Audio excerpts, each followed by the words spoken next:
The sun rose mercilessly over Vespera 9, a scorched desert planet clinging to the edge of Confederation space. Captain Asha Reyes stood at the viewport of her light freighter, the Aurora's Hope, watching the wind-scoured canyons below. Half-ruined, terraforming domes punctuated the landscape like broken eggshells, and the skeletal remains of mining rigs jutted from the rust-colored soil like the bones of prehistoric beasts. Year 2379, and the frontier had never felt so far from civilization. Asha ran a hand through her close-cropped hair, the gray at her temples a testament to 15 years in deep space. Her weathered face reflected in the viewport, brown eyes that had seen too much, lips permanently set in a skeptical line. The former Confederation officer had left that life behind, trading a pristine uniform for the patched jacket of a scavenger. Now she commanded a crew of misfits, hunting resources across the forgotten corners of the galaxy. "Captain," the voice behind her belonged to Lieutenant Jael Faulkner, a hot-headed former soldier whose admiration for Asha bordered on hero worship. Tall and rangy with skin the color of burnished copper, Faulkner still carried herself with military precision, despite 2 years on a civilian vessel. "Scout ships report another abandoned mining outpost 12 clicks north. Might be enough parts to complete our run." Asha nodded. "Tell Sparks to prep the cargo bay. We need those atmospheric regulators if we're going to hit quota this month." "Already done." Faulkner hesitated. "There's something else. We're picking up increased chatter about Rendak's fleet. The Crimson and his corvettes were spotted in the Helios sector last week." Asha's jaw tightened. Rendak the Crimson, pirate king and self-styled lord of the frontier worlds, had been ramping up attacks on vulnerable colonies. The Confederation's response had been characteristically bureaucratic. Endless debates while outposts burned. "Sparks thinks we could retrofit the lateral thrusters for a speed boost," Faulkner added. "Just in case." "Do it," Asha turned from the viewport. "And check in with Dr. Patel. I want to know if he's ready for our next supply run to the refugee camp." Dr. Milo Patel occupied the ship's cramped medical bay, his slender frame bent over a microscope. The idealistic exobiologist had joined the Aurora's Hope after a Confederation research mission went catastrophically wrong, leaving him the sole survivor. 2 years later, he still woke screaming from nightmares. "How's our medical inventory?" Asha asked, leaning against the doorframe. Patel looked up, dark circles prominent under his eyes. "We're critically low on synthetic plasma and antibiotics. The last shipment to Camp Libertad depleted almost everything." He gestured to the vials arranged on his workbench. "I'm trying to synthesize alternatives from local flora, but it's slow work. We'll find more." Asha's voice held more confidence than she felt. "The refugees need to hold out until the Confederation relief ships arrive." Patel's laugh was hollow. "The Confederation, always promising, never delivering." He returned to his microscope. "Those people at Libertad have been waiting for official evacuation for 8 months. Asha didn't argue. She'd worn the uniform long enough to know the truth of his words. Political wrangling and budget concerns always seemed to take precedence over human lives on the frontier. She made her way to engineering, where Rourke, Sparks, Malik was elbow-deep in the guts of a disassembled power coupling. The grizzled engineer had a gift for making functional technology from salvage that others would consider trash. His gray beard was singed at the edges, a recent reminder of an experimental repair gone wrong. "Tell me something good, Sparks," Asha said. He grunted, extracting a burnt circuit board. "If by good you mean are we flying in a death trap, the answer is slightly less of one than yesterday." He tossed the board aside. "The starboard engine's running at 68% efficiency. Atmospheric scrubbers are holding at acceptable levels, though I wouldn't recommend deep breathing in the cargo bay." "What about those lateral thrusters?" Faulkner mentioned a speed boost. Sparks wiped his hands on a rag that might once have been white. Possible. Not advisable, but possible. We'd need to bypass the safety protocols and reroute power from life support. Would give us maybe 20 minutes of extra burn before things get toasty. Make it happen. Asha's tone left no room for argument. And I want the plasma harvester operational by tomorrow. If we can't buy supplies, we'll have to make them. The harvester's experimental tech. Captain, could fry the whole ship if the calibration's off. Then get the calibration right. Asha left engineering with Sparks, muttering colorful curses behind her. Back on the bridge, she found Faulkner studying a holographic map of the sector, red markers indicating recent pirate activity. They're getting bolder, Faulkner observed, pushing deeper into Confederation territory with each raid. The Confederation's stretched thin, Asha replied. Too many worlds, too few ships, or too little interest in protecting frontier colonies. Faulkner's tone was bitter. My sister's settlement sent 16 distress calls before Rendak's pirates wiped them out. Not one Confederation vessel responded. Asha said nothing. She'd heard similar stories too many times. The comms unit crackled to life, startling them both. The voice that emerged was distorted by static, desperation clear despite the interference. To any vessels in range. This is Camp Libertad on Vespera 9. We are under imminent threat of attack. Repeat. Pirate fleet approaching our position. Estimated arrival, 48 hours. Women and children present. Confederation relief ships still 5 days out. Please. Anyone. Asha lunged for the console, activating the transmitter. Camp Libertad, this is Captain Reyes of the Aurora's Hope. Confirm your situation. There was a moment of silence, then, Captain Reyes, thank the stars. This is Director Kwan. Long-range scanners have detected Rendak's fleet entering the system. 7 ships, including his dreadnought. They've jammed most frequencies, but we managed to get this emergency channel open. How many people in the camp? 312, mostly families who fled the mining colonies after the corporate pullout. We have minimal defenses, a particle shield that's failing, and 2 automated turrets. Asha exchanged glances with Faulkner.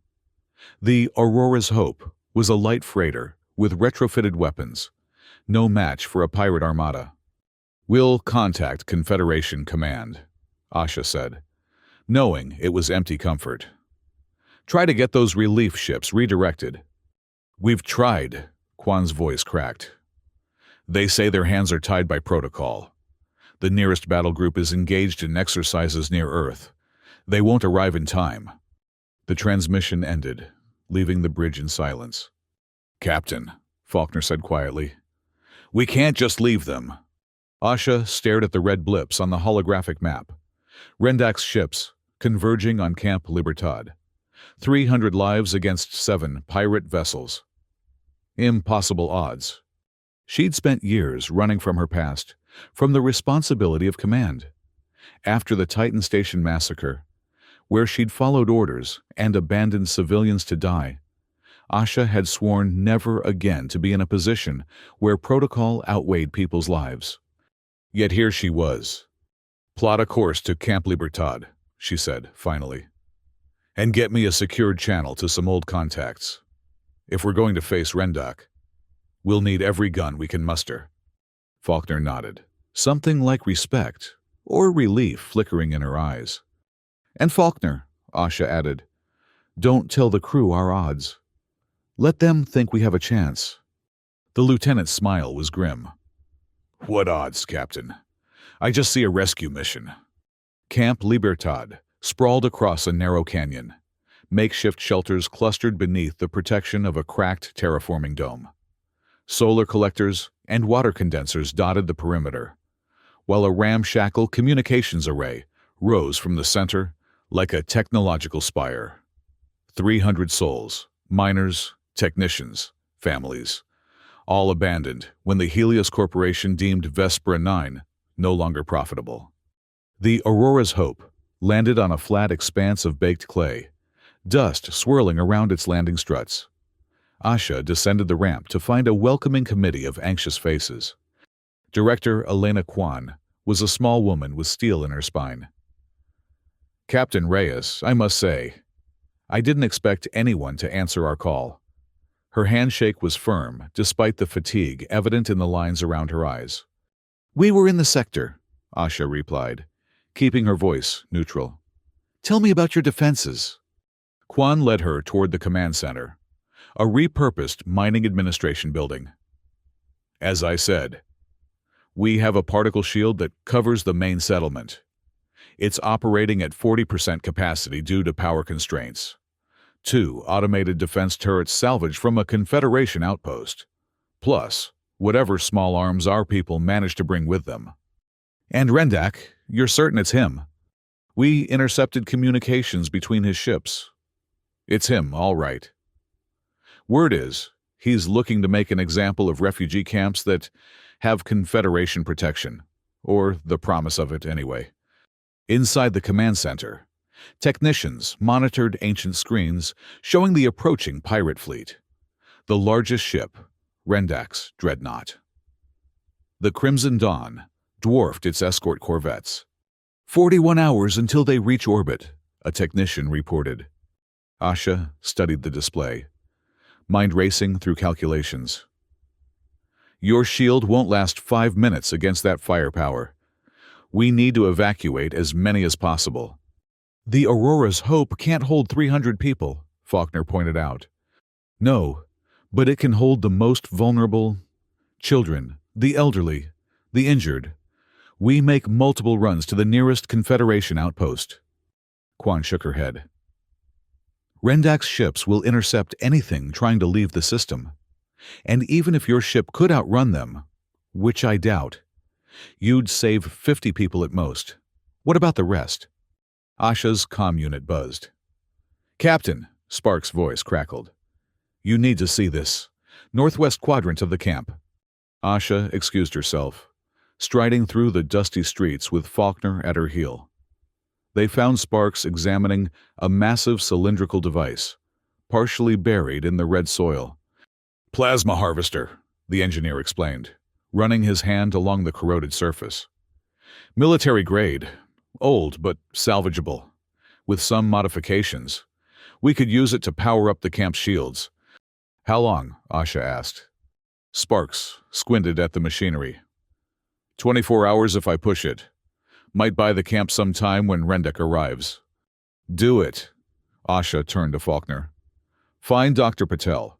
Tell him to set up a triage center and prepare for casualties." As Faulkner departed, Asha activated her comm unit. "Captain Reyes to all contacts in the Vespera system. This is a priority transmission." One by one, responses came in. A smuggler running blockade supplies. An ex-Confederation gunship captain with a grudge against the bureaucracy. Even a priestess, whose temple was actually a converted warship. Old debts called in, promises of favors exchanged. By sunset, 4 additional vessels had committed to helping defend Camp Libertad. It wasn't enough. Not against Rendak's Armada, but it was something. Back at the command center, Asha found Dr. Patel arguing with Kwan. "Need to move the children to the underground bunkers," he was saying. "The radiation shielding will offer additional protection if the dome is breached." "The bunkers flood during dust storms," Kwan countered, "and we're forecast for a major one within 36 hours. "Better wet than dead," Patel snapped. "Enough," Asha interrupted. "Director Kwan, do you have engineers who can help Sparks with the plasma harvester?" Kwan nodded. "Several. I'll assign our best." "Good." "And I need inventory of all weapons, medical supplies, and emergency rations. Dr. Patel will coordinate medical preparations." She glanced at the worried faces around her. "I've called in reinforcements. 4 ships will join us before Rendak arrives." A murmur rippled through the room. Not quite hope, but perhaps its distant cousin. "What's the plan, Captain?" someone asked. Asha studied the tactical display. "We fight. We hold out as long as possible and we broadcast everything." "Broadcast?" Quan frowned. "Project Prometheus," Asha explained. "We'll transmit the battle on all Confederation frequencies. Let them watch as pirates slaughter civilians while their bureaucrats debate the proper response protocols." "Public shaming?" Patel raised an eyebrow. "That's your strategy." "Partially. It might pressure them to redirect ships sooner, but more importantly, it ensures that what happens here doesn't get buried in an official report." Asha's eyes hardened. "One way or another, the galaxy will witness what occurs on Vesper 9. Night fell over Camp Libertad, the temperature plummeting as it always did in the desert. Asha walked the perimeter, noting defensible positions, identifying weaknesses. The dome above glowed faintly, its cracked surface letting in the starlight. Somewhere up there, Rendek's fleet was approaching, weapons primed. She found Faulkner outside the makeshift barracks, cleaning a pulse rifle by lamplight. "You should rest," Asha said. "Tomorrow we'll be busy." Faulkner looked up, her young face solemn in the dim light. "You know we can't win this, right? Not conventionally." "Since when have we ever done things conventionally, Lieutenant?" "I'm serious. Captain, even with the reinforcements, we're outnumbered and outgunned." Asha sat beside her. "I know. Then why fight? Why not try to negotiate?" "Because Rendak doesn't negotiate. He takes what he wants and burns the rest." Asha gazed up at the stars.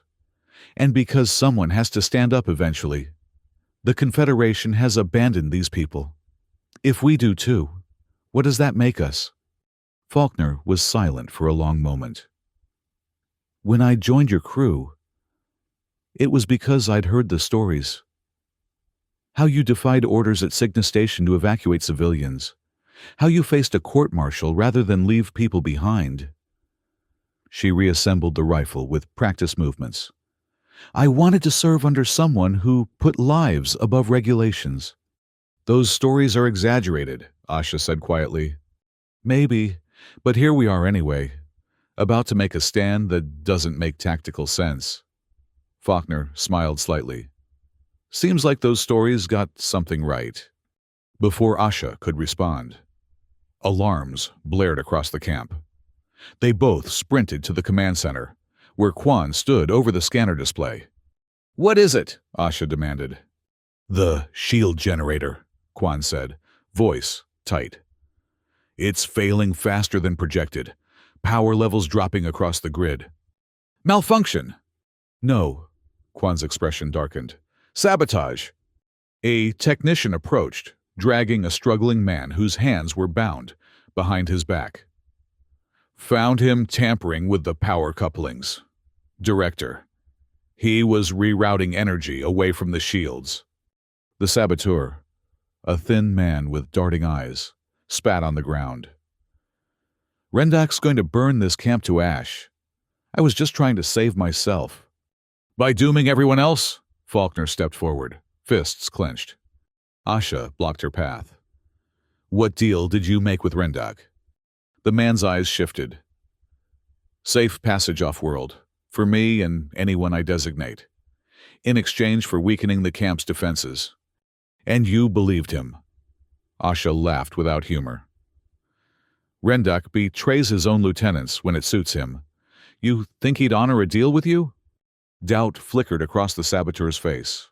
"Lock him up," Quan ordered. "We'll deal with him after we survive this. If we survive this." As the technicians led the man away, Asha turned to the power displays. "How bad is the damage?"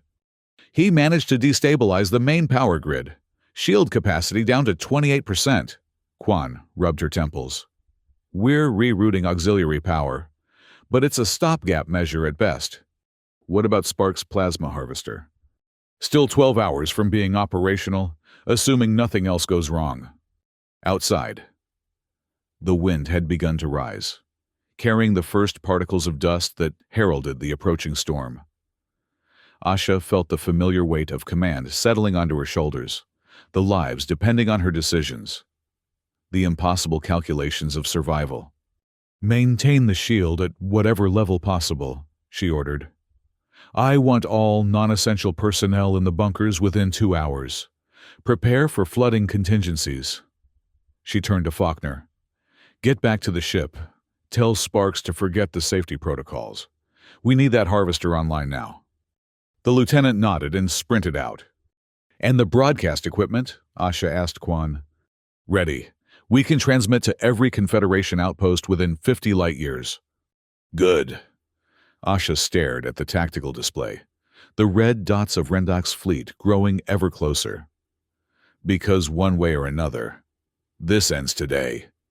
Dawn broke over Vespera 9, the rising sun obscured by the first tendrils of the dust storm. Winds lashed the camp, carrying particles that scoured exposed skin and clogged machinery. The 4 promised reinforcement ships had arrived during the night, a motley fleet of patched vessels crewed by frontier folk with grudges against pirates. Aboard the Aurora's Hope, Sparks was performing a final diagnostic on the modified plasma harvester. The device now bristled with additional cables and jury-rigged components, looking more like a mechanical octopus than a power source. "Tell me it works," Asha said, entering the engine room. Sparks wiped sweat from his brow. "Define works. Will it channel plasma energy to boost the camp's shields? Probably. Will it do so without melting our engines? Less certain. Odds? 60-40 in our favor, if you're feeling optimistic." Asha nodded. "I'll take it. Stand by to deploy on my signal."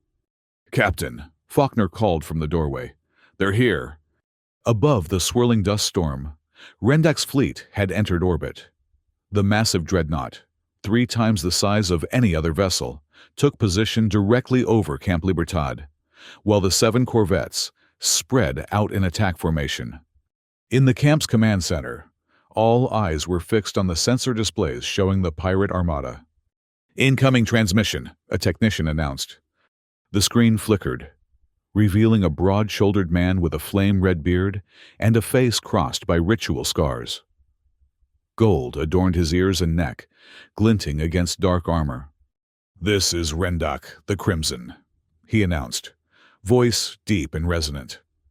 "I address the leadership of Camp Libertad. You harbor fugitives from my justice and resources claimed in my name. Surrender them, along with all weapons and medical supplies. And I may allow some of you to live as laborers." Asha stepped into view of the transmitter. "This is Captain Asha Reyes of the Aurora's Hope. The camp is under my protection." Recognition flickered in Rendak's eyes. "The famous Captain Reyes. I've heard stories of your exploits." His smile was predatory. "They say you abandoned your post at Titan Station, that you watch civilians die rather than disobey orders." Asha's expression remained impassive. "Ancient history. Here's what happens now. You withdraw your fleet, or we destroy it." Rendak laughed, the sound booming through the speakers. "With what? A cargo hauler and a few junkers." "Why don't you find out?" Asha nodded to Quan, who activated a separate console. "Project Prometheus is live," she confirmed, "broadcasting on all Confederation frequencies." "What's this?" Rendak's amusement faded. "A desperate trick?" "The galaxy is watching," Asha replied. "Every Confederation world will see what happens here today. How pirates prey on refugee camps. How civilians are slaughtered while bureaucrats debate protocol." She stepped closer to the transmitter. "Your move, Rendak." The Pirate King's face darkened. "You think shame will save you? The Confederation has abandoned this sector. They'll watch your deaths as entertainment, nothing more." He barked an order to someone off-screen. "All ships, commence bombardment, level that camp." The transmission cut off as the first salvos struck the particle shield. The command center shuddered, dust raining from the ceiling. Shield at 23% and falling, a technician reported. Asha activated her comm unit. Sparks, deploy the harvester now. Firing it up. Captain, to brace for power fluctuations. Aboard the Aurora's Hope, Sparks initiated the plasma harvester sequence. The device hummed, vibrating as energy coursed through its cobbled-together components. Warning lights flashed across engineering as temperature gauges climbed into red zones. Rerouting plasma flow to the shield generators, Sparks muttered, fingers dancing across controls. Come on, you beautiful monstrosity. The ship lurched as a pirate salvo struck nearby. Sparks was thrown against a bulkhead, his shoulder taking the impact with a sickening crack. Cursing through gritted teeth, he dragged himself back to the control panel. In the command center, Quan watched in amazement as the shield indicators began to rise. Shield capacity increasing 35%, 40, 47. The harvester's working, Asha confirmed. Now for Phase 2, she turned to Faulkner. Launch the counterstrike. Outside, amid the howling dust storm, the ragtag defender fleet lifted off. The Aurora's Hope led the formation, flanked by the smuggler's corvette and the priestess's converted warship. Two smaller vessels took up rear positions. All ships, attack pattern Delta. Asha ordered from the bridge. Target the nearest corvettes first. Stay mobile. Use the storm for cover. The defenders climbed through the dust cloud, emerging into the clearer atmosphere above. Rendak's fleet loomed ahead, the corvettes already moving to intercept. Weapons hot, Faulkner reported from the tactical station. Targeting nearest corvette. Fire? The Aurora's Hope unleashed its retrofitted weapons array, a collection of salvaged cannons and missile launchers that Sparks had somehow made functional. The other defender ships followed suit, plasma bolts and projectiles streaking toward the pirate vessels. Two of Rendak's corvettes took direct hits, shields flaring as they absorbed the barrage. They returned fire, their superior weaponry tearing through the smuggler's ship. The smaller vessel exploded in a brief, brilliant flash. Evasive maneuvers, Asha ordered as enemy fire converged on the Aurora's Hope. The freighter lurched, narrowly avoiding a full salvo. Faulkner, status of the plasma harvester? Still operational, but Sparks reports critical overheating. We have maybe 10 minutes before it fails. Below, in Camp Libertad, civilians huddled in the underground bunkers as the battle raged overhead. Water seeped through the walls from the storm, rising around their ankles. Dr. Patel moved among the injured, administering what limited medicine remained. They're going to break through, aren't they? A young woman asked, clutching her child to her chest. Patel hesitated. Captain Reyes has a plan, he said finally. She won't abandon us. Above, that plan was unraveling rapidly. Two more defender ships had been disabled, leaving only the Aurora's Hope and the priestess's vessel still fighting. Rendak's dreadnought maintained its position over the camp, its massive cannons systematically degrading the shields. Shield at 31% and falling, Quan reported over the comlink. The harvester can't keep up with the bombardment. On the bridge, Asha made a swift calculation. We need to draw fire away from the camp. Faulkner, set course directly for the dreadnought. Captain? You heard me. Maximum thrust. We're going to buzz that behemoth close enough to taste our exhaust. The Aurora's Hope veered sharply, accelerating toward Rendak's flagship. Proximity alarms blared as the freighter dove through the corvette screen, weapons firing continuously. Incoming fire from 3 directions, Faulkner warned. Ignore it. Maintain course. The ship shuddered as multiple hits scored across its hull. Warning lights cascaded across the control panels. Port engine compromised, Faulkner reported. Hull breaches on decks 2 and 3. Automated systems sealing affected sections. The dreadnought filled the viewport now, its massive weapons turning to track the approaching freighter.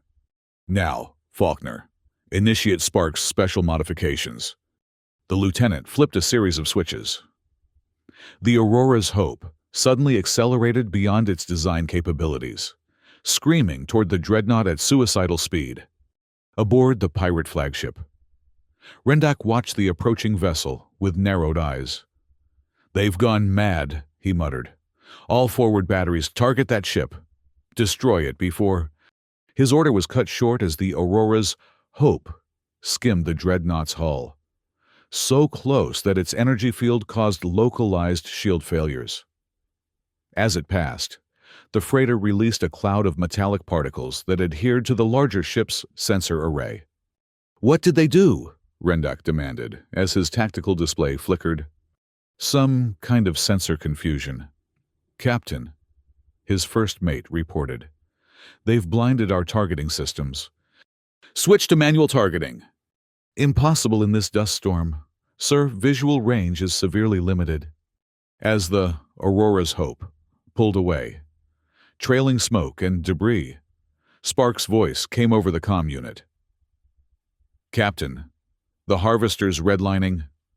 Core temperature critical. If it blows, it'll take half the ship with it." "Can you eject it?" "Negative. It's integrated with our power systems now. Ejecting would leave us dead in space." Asha gripped the command chair as another hit rocked the ship. "How long do we have?" "Minutes, maybe less." She made her decision. "Plot a collision course with the dreadnought. Target their main power core." Silence filled the bridge. Then Faulkner said quietly, "Aye, Captain." Course plotted. "Evacuate all non-essential personnel to the emergency pods. That includes you." "Lieutenant." "With respect, Captain, my place is here."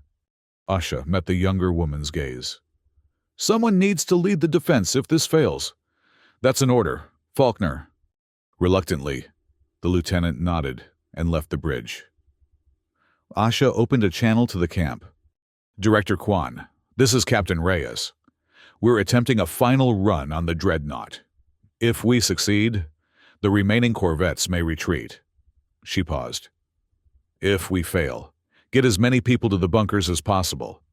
The priestess will try to evacuate who she can." "Understood, Captain," Kwan replied. "And thank you. Whatever happens, the Confederation will see your stand today." "Make it count." Asha closed the channel and addressed the ship's AI.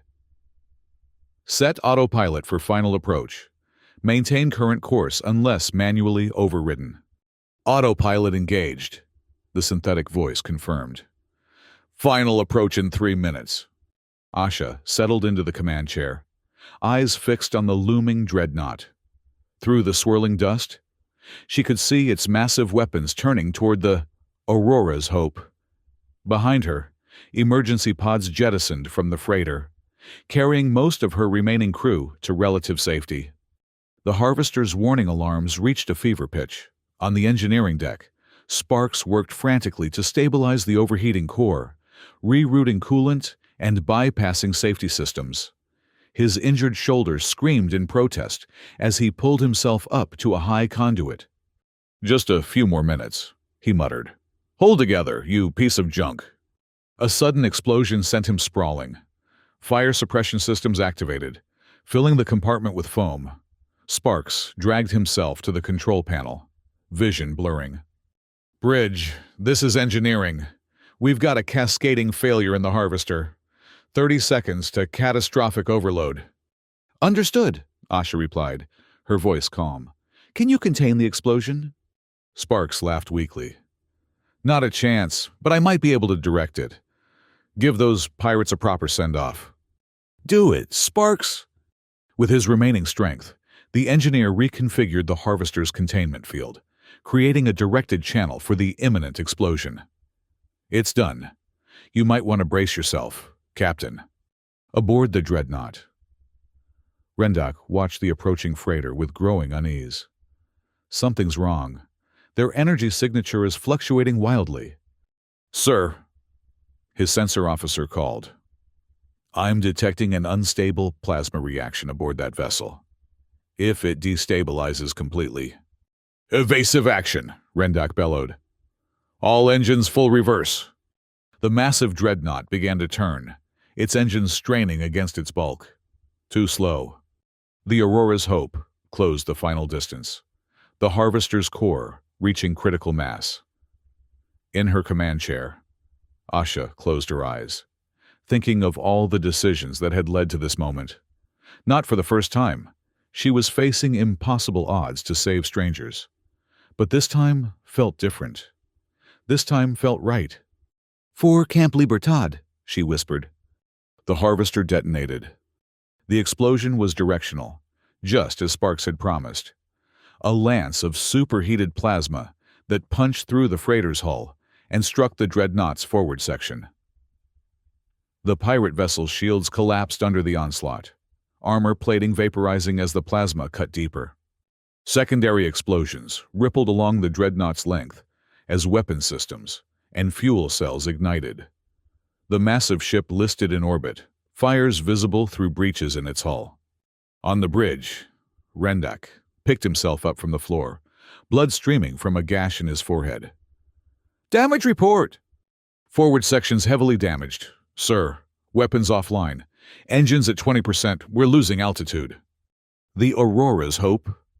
"Destroyed in the blast, sir. But our corvettes are reporting multiple escape pods." Rendak snarled. "Ignore them. Concentrate fire on the camp. If we're going down, we're taking them with us." The remaining corvettes reoriented, resuming their bombardment of Camp Libertad. The shields, no longer supported by the Harvester's energy, began to fail rapidly. In the command center, Quan watched in horror as the integrity percentages plummeted.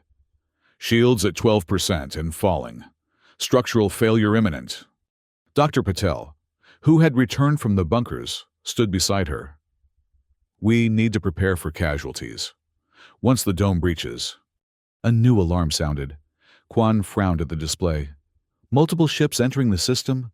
Large vessels? Confederation signatures? "Impossible," Patel said. "They're days away." The tactical display updated, showing 5 massive battleships and 2 carriers emerging from superlight travel. Their configuration was instantly recognizable to anyone who had served in space: Earth fleet vessels, the most powerful ships in human space. "This is Admiral Helena Chen of the Earth Fleet Battle Group Sentinel." A crisp voice announced over all frequencies. "Pirate vessels attacking Camp Libertad. You are ordered to stand down immediately and prepare to be boarded. Failure to comply will result in your destruction." In the dust-choked skies above the camp, the Earth vessels moved into attack formation. Each battleship dwarfed Rendak's dreadnought, their weapon systems already targeting the pirate corvettes. "They're not stopping, Admiral," a tactical officer reported. "Very well." Admiral Chen's voice was cold. "All ships, weapons free. Protect that camp." Earth's mightiest Armada opened fire. Precision strikes obliterated 2 corvettes immediately. A third attempted evasive action, but was caught in a crossfire that reduced it to expanding debris. The remaining pirate vessels, recognizing their situation, began powering down weapons. Except for the dreadnought. Rendak, face contorted with rage, ordered a final barrage against the camp. "If we die, they die." The damaged dreadnought managed a single salvo before Earth Fleet's concentrated fire cut through its weakened hull. The massive vessel broke apart, secondary explosions consuming what remained as it fell through Vespera 9's atmosphere. A fiery meteor that crashed into the desert miles from the camp. In Camp Libertad, stunned silence gave way to cheers as people emerged from bunkers to see Earth vessels deploying shuttles and dropships. Marines in powered armor secured the perimeter, while medical teams triaged the injured.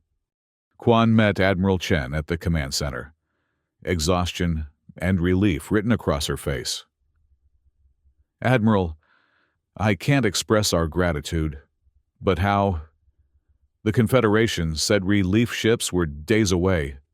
The Admiral, a stern-faced woman with silver-streaked hair, gestured to a nearby monitor still showing the Project Prometheus broadcast. "They were But Earth Fleet was conducting exercises near the border. When we intercepted your transmission, showing civilians under attack, I made the decision to intervene. Her expression softened slightly. The Confederation doesn't speak for Earth. Director, we don't abandon our people. An officer approached. Admiral, we've recovered survivors from the Aurora's Hope's escape pods. Lieutenant Faulkner is asking to speak with you. And there's an engineer named Malik who's in pretty bad shape, but insisting on checking the camp's power grid. And Captain Reyes? Quan asked. The officer hesitated. No sign yet, ma'am, but we're still searching. As the Earth Fleet secured the camp and treated the wounded, Lieutenant Faulkner coordinated search parties for any sign of Asha. The dust storm had finally begun to abate, revealing the scattered debris of the battle. It was Dr. Patel who found her. Half buried in red sand 2 miles from the camp, her survival pod had malfunctioned, deploying its parachute too late. The impact had been brutal, but somehow, Asha Reyes still drew breath. Captain, Patel said softly, as medical personnel carefully extracted her from the wreckage. Can you hear me? Asha's eyes fluttered open. The camp? Safe. Earth Fleet arrived just in time. A ghost of a smile touched her lips. Earth's Armada. They actually came. Yes. And the Confederation is scrambling to explain why they didn't. Patel checked the portable medical scanner. Multiple fractures, internal bleeding. But you'll live, Captain. You'll live to see what you've started. Weeks passed. Camp Libertad transformed as Earth Fleet engineers repaired the dome and upgraded the settlement's infrastructure. The refugee crisis became a galactic scandal, with the Confederation Council forced to launch an inquiry into the abandonment of frontier worlds. Aboard the Earth Fleet flagship, Indomitable, Asha Reyes recuperated in the medical bay. Admiral Chen visited daily, often accompanied by Lieutenant Faulkner. The camp is fully operational, the Admiral reported. The first permanent housing units were completed yesterday. Earth has granted colonist status to all refugees. And the Confederation? Asha asked. In disarray, your broadcast forced their hand. They've approved emergency funding for frontier protection and established rapid response protocols for distress calls. Chen smiled slightly. They're also quite eager to speak with you, Captain. Court-martial? Quite the opposite. The public considers you a hero. The Confederation needs to salvage its reputation, and embracing you is their strategy. Asha turned to Faulkner. The crew? Sparks is already working with Earth engineers, redesigning relief ships. Says they're almost competent. The priestess has volunteered her ship for supply runs. Faulkner hesitated. Dr. Patel is heading a new medical initiative for frontier worlds. He says he's finally found his purpose. And you, Lieutenant? Waiting for my captain's orders. Admiral Chen cleared her throat. Actually, I wanted to discuss that with you. Captain Reyes, Earth Fleet is establishing a new division, the Interstellar Rescue Corps. Rapid response vessels dedicated to civilian protection, particularly in remote sectors. She fixed Asha with a steady gaze. We need someone to lead it, someone who understands both military protocol and when to ignore it for the greater good. Asha raised an eyebrow. The Confederation would allow this? They're in no position to object, and technically, the IRC would operate under Earth's authority, though in cooperation with Confederation forces. I'm not exactly known for following orders, Admiral. That's precisely why you're perfect for the role. Chen stood. Think about it. The galaxy is changing. Captain Reyes, what happened at Camp Libertad has started something greater than any of us anticipated. After the Admiral departed, Asha turned to the viewport, watching the stars. For years, she'd run from responsibility, haunted by past failures. Now, paradoxically, her greatest act of defiance had led to an even greater burden of command. You're going to accept, aren't you? Faulkner asked. Would you follow me if I did? To the edge of the galaxy and back. Captain. 3 months later. Camp Libertad, now officially New Vespera colony, held a ceremony to commemorate the battle and honor those lost. The skeletal dome had been replaced with a state-of-the-art environmental shield. Gardens bloomed where dust had once swirled, and children played in parks built on the sites of refugee tents. Asha stood before the gathered colonists in a new uniform, charcoal gray with silver trim, the emblem of the Interstellar Rescue Corps on her shoulder. Beside her, Faulkner wore matching attire, as did Sparks and a dozen other officers. "They thought no one would come," Asha said, her voice carrying across the assembly. "That's the fear of every frontier settlement, every isolated outpost, every colony on the edge of chartered space, that when danger threatens, they'll stand alone." She gestured to the sleek rescue vessels, visible on the landing field beyond the colony. "The IRC changes that equation. No distress call will go unanswered. No plea for help will be buried in bureaucracy.